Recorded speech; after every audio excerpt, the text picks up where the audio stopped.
France is known for its cuisine, luxury brands, and revolutions. But what about as a destination for international students? Is France a bargain or a land just for the French? This is the question today's video tries to answer. Hi, I am Mihai, and some French universities such as Grenoble-Alpes or Sorbonne were among my top options, so I spent days trying to understand how French higher education system works, and that's why I actually want to make this video for you, because it may save you a lot of time you can use to prepare your application. So let's finish with the intro and going straight to the types of universities in France.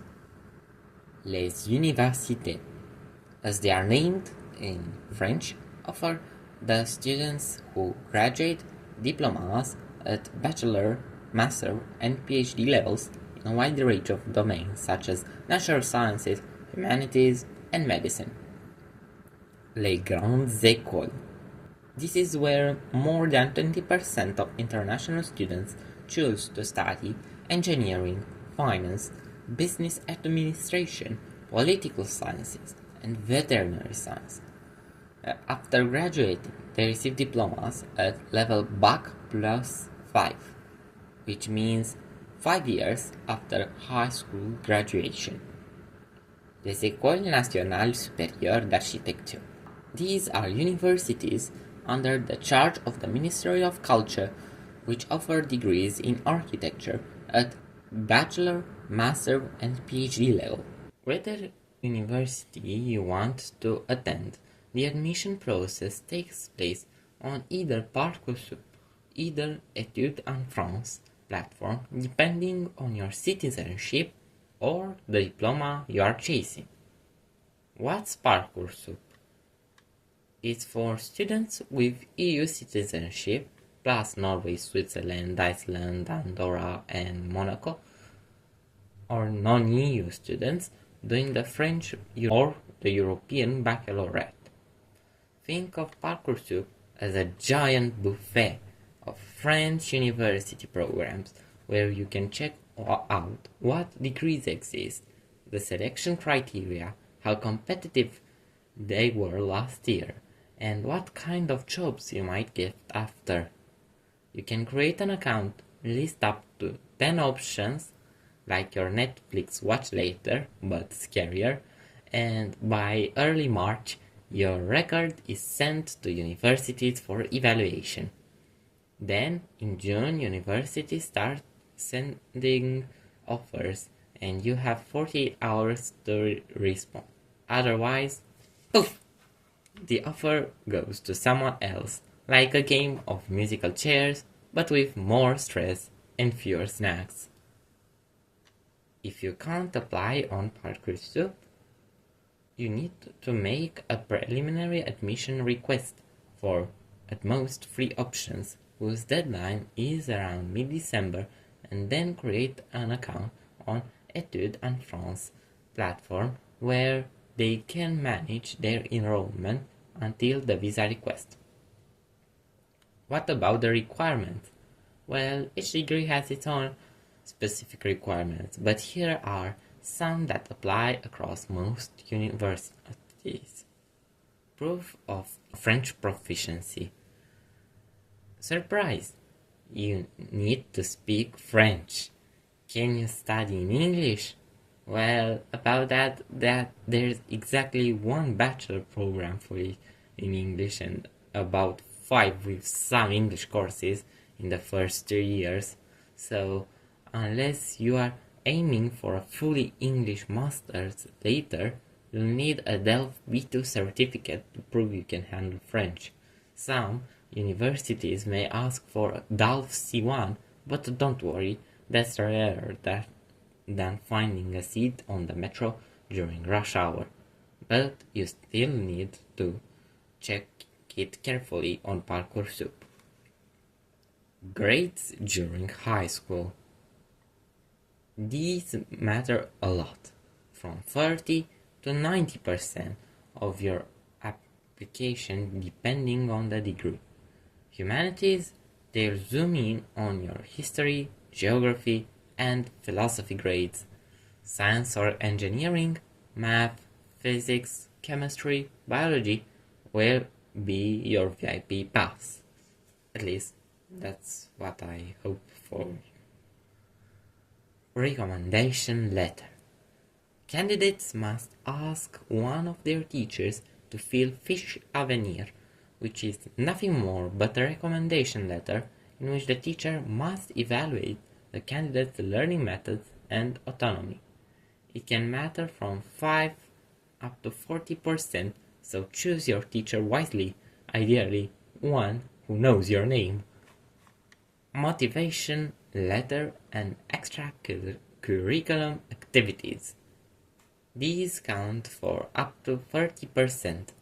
This is where you should say why you actually want to study there and what you've done besides binging on YouTube and participating in all your friends' coming-of-age parties. If you're applying just because your parents told you to and you've done 0 activities outside school, well, don't expect a standing ovation from the admissions jury. Medicine studies. If you think, I just need to pass the courses and voila, I am a doctor, nice try. For medicine studies, there are 2 possible routes for the first year. PAS, Parcours d'accès spécifique santé, or LAS, Licence avec option santé. While PAS has most of the courses related to medicine, which is more suitable for those who don't have a clear plan B to medicine, LAS is the first year of a normal bachelor program, which in addition has a few courses relative to medicine. The admission in the second year depends on the grades of the first year and occasionally on some additional exams. Engineering studies. Like medicine, engineering in France is no walk in the park. It's split into 2 cycles.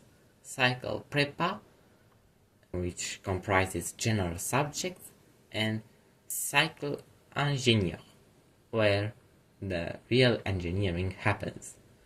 Some grandes écoles have the Prépa integrated, others don't, so you might need to take an exam between years 2 and 3. Now, let's analyze the cost of studying in France. Tuition. Unlike English-speaking countries, public universities in France are quite cheap. 1 year at bachelor level can cost you just 175 euros if you are from EU, or 2,850 euros if not, while 1 year at masters costs 250 euros for EU students and around 3,900 for non-EU students. However, programs in engineering can be more expensive, and private universities charge from 6,000 to 18,000. Housing. Except for Paris, housing for students can be found at a decent price. There are more types of residences. Residence halls, managed by CRUS, Centres Régionaux des Œuvres Universitaires et Scolaires, are the cheapest, around 450 euros in Paris and 100 euros less in other parts of France, and usually these are the closest to universities, but priority is given to French students from poor families. From the beginning of July, international students can also apply, but they need to consider residences owned by privates as a second option, which can be between 800 and 1,200 euros in Paris and 450 or 60 euros elsewhere. Or to live with an elderly who wants someone to alleviate their loneliness. And there's no joke here. Different organizations can offer some help.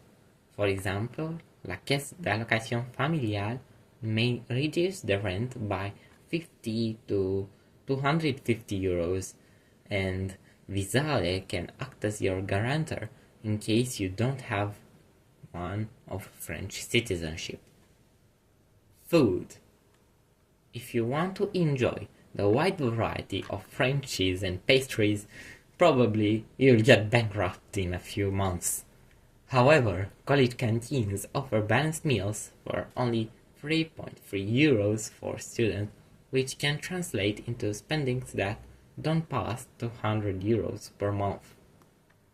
Transportation. With 392.3 euros, you can get unlimited transportation in the region of Île-de-France, the region that surrounds Paris. The CNCF, the public train company in France, also proposes a special subscription for people between 12 and 27 years, qui s'appelle Carte Avantage Jeune, which offers reduction of 30% on all high-speed trains and 25 to 50% reduction on some regional trains for just 49 euros a year.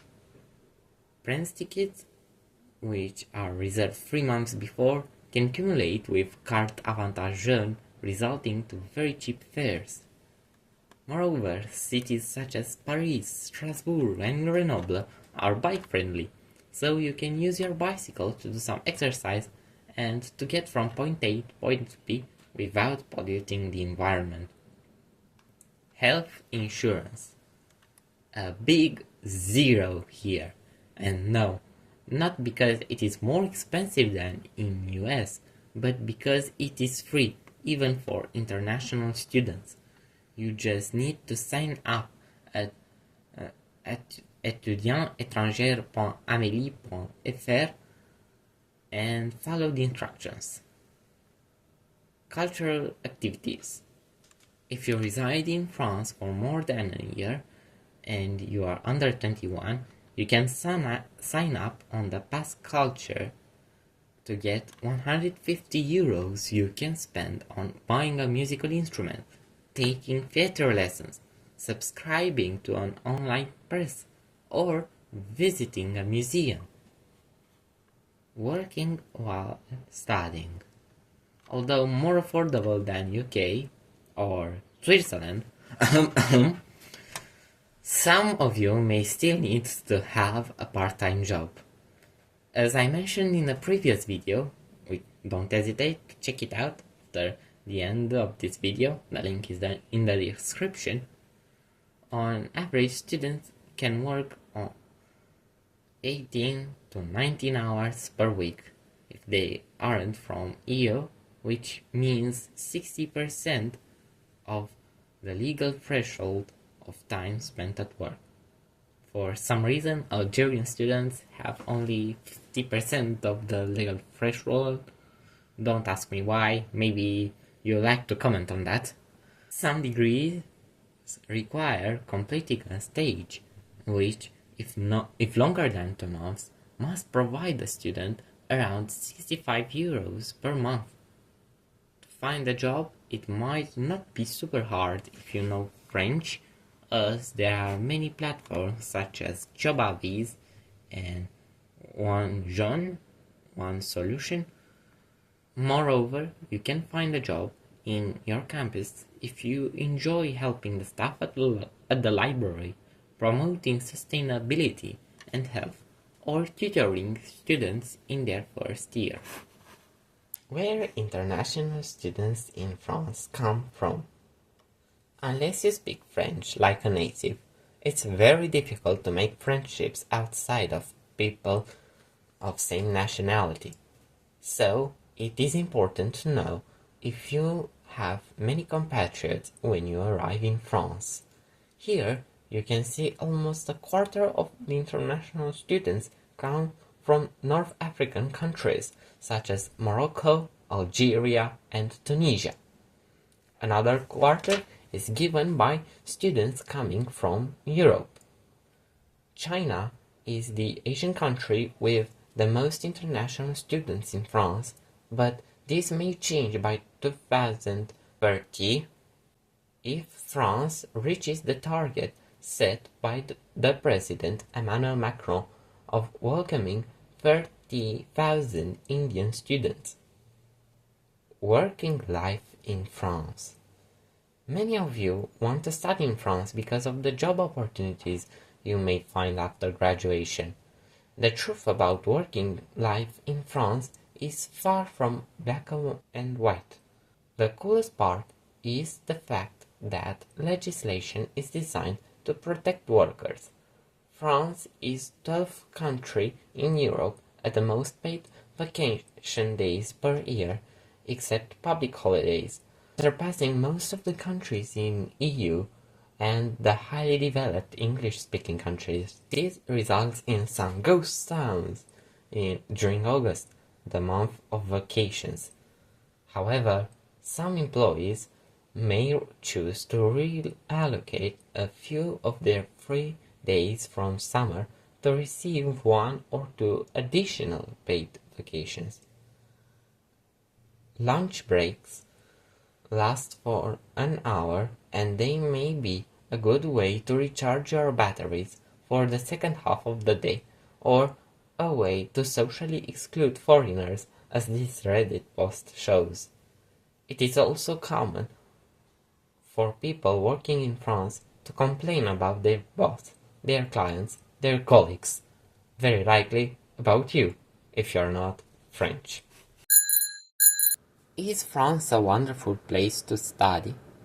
It depends on what you want to study, your French proficiency, your budget, and ultimately, your values.